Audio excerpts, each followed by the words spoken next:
Hello and welcome to the WormPost YouTube channel.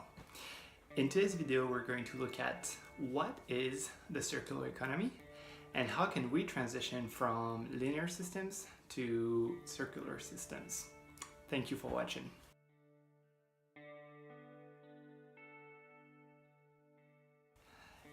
In order to correctly define what is the circular economy, we must first think about systems.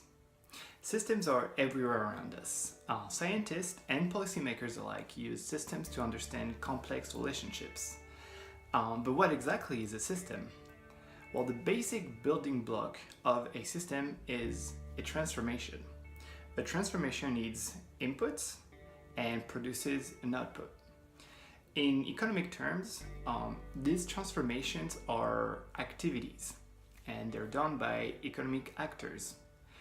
Each economic activity requires an input that can also be called capital and creates an output that can also be called the product, and that could be services as well.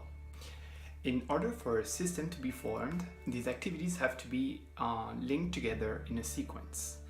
In that sequence, each activity's output becomes another activity's input. This means that these activities are intertwined, and this is what makes them a system. As you can guess from the animation below, economic sequences or economic systems can break down, and they do break down when an activity creates an output that cannot be reused by another activity. In economics, we call this waste. In other fields, scientists might call it byproducts or entropy. But this is how systems break down, and that's what defines linear system when it ends up in waste. Oftentimes, linear systems rely on finite resources. A good example of a linear economic model is the way that societies have been using fossil fuels in order to produce energy. In that sort of system, people extract natural resources from the ground, they process them, they transport them, they burn them, and in the end we're left with atmospheric gases that no man-made system can use as an input. In economics, the norm has been to create linear systems, just because most people did not really think about it. And actually most man-made systems are linear, but this is not the case for natural systems. Most natural systems are circular, in the sense that there are a sequence of transformation or activities which never break down, that never creates waste, and everything that is produced is reused. In this sense, this is why it is a great idea to try to emulate nature, and in views of creating more sustainable societies, we have to create circular systems. In order to reduce the impact of our economies on the environment, we must therefore strive to create more circular systems. As I mentioned previously, man-made systems have varying degrees of linearity and circularity. And this is due to the immense complexity of human activities. But this is actually something that can work to our advantage. Economic progress can be achieved following, I believe, one of these two methods.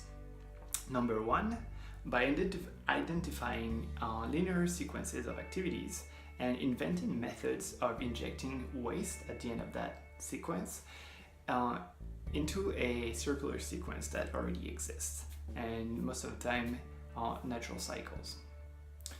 The second method is by turning waste from a linear sequence into inputs that were previously used in that sequence.